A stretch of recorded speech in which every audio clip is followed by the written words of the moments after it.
J'aurais une dernière question à vous poser les uns et les autres. C'est est-ce que vous voyez des bonnes pratiques en Europe, à l'étranger, qu'on pourrait réussir à réinfuser en France sur ce sujet d'autonomie, d'indépendance et de liberté? Guénel? Je parlais tout à l'heure du Québec.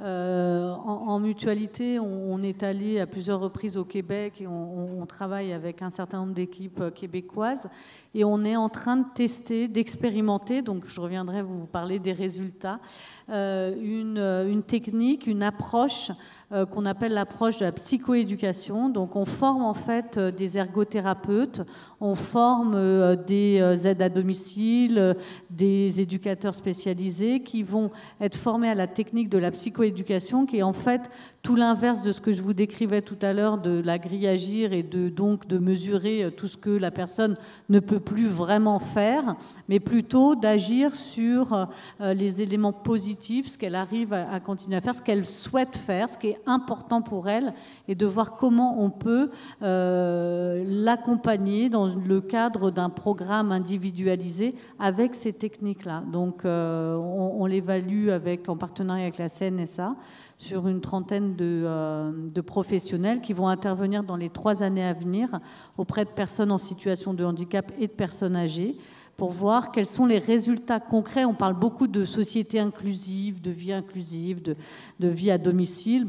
On va regarder si le fait d'avoir formé des professionnels à cette technique d'accompagnement permet plus d'avoir mis en place la volonté et les souhaits de la personne accompagnée. Vincent ? Alors, je voulais parler du Québec aussi, parce qu'on a beaucoup à apprendre de nos amis québécois. J'étais aux entretiens Jacques Cartier là, le mois dernier. D'ailleurs, l'année prochaine, c'est à Lyon et Saint-Étienne, donc n'hésitez pas à aller voir, c'est très intéressant. Et du coup, il y avait 2 points qui étaient ressortis d'un débat justement sur les écosystèmes d'innovation ouverte, où on se demandait finalement comment est-ce qu'on peut mieux inclure l'ensemble des compétences nécessaires pour créer l'innovation, donc pour la santé en général, mais aussi pour les personnes âgées. Et les 2 points, c'est d'avoir vraiment cette notion de patient expert, sur laquelle j'avais un peu conclu tout à l'heure, c'est-à-dire que déjà, la première personne à qui s'adresser pour créer quelque chose, c'est le patient ou la personne qui va l'utiliser, qui est expert de sa propre situation finalement. Et c'est quelque chose dans lequel ils sont, je pense, bien en avance sur nous, où il y a vraiment des associations de patients, des regroupements qui participent à des projets, qui sont vraiment moteurs pour tout cela. Et d'ailleurs, il y en avait plein qui étaient là dans la salle, c'était hyper intéressant. Et la deuxième chose, c'est d'avoir en fait cette notion de mieux collaborer ensemble. Et il y avait vraiment un débat intéressant sur le fait de se dire, en fait, pour mieux collaborer ensemble, déjà, il faut peut-être repenser l'éducation, parce que dans notre éducation, jusqu'au bac, on a une formation généraliste, et après, on va se spécialiser à la fac de droit, de maths, etc.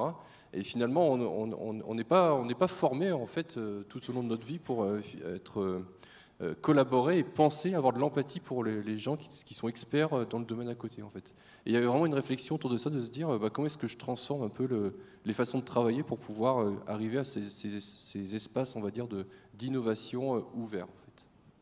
Merci beaucoup.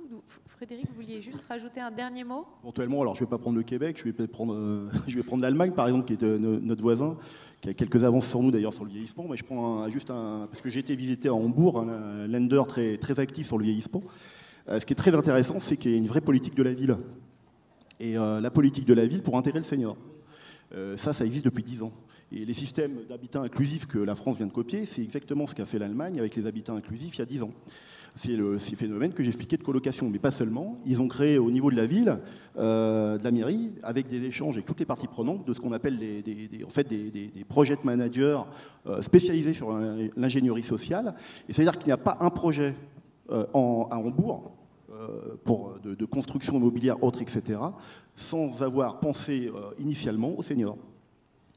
Et l'Allemagne là-dessus est très alors c'est très intéressant parce que en plus il faudrait regarder. Alors je sais pas, je demanderai au médecin, mais c'est vous savez, c'est aussi vivre en bonne santé. Ça serait intéressant de faire des statistiques Allemagne-France par exemple. Et je pense que l'Allemagne est vraiment en avance. Hein. Mais simplement ils ont repensé. Il y a une vraie politique de la ville. Et ils ont repensé le senior dans la ville. Voilà, c'est ce que je voulais dire. Merci beaucoup à toutes et à tous. Je pense qu'on peut retenir l'importance de prendre en compte la culturation tout au long du parcours de vie et toutes thématiques confondues pour qu'on parle plus sereinement de nos libertés.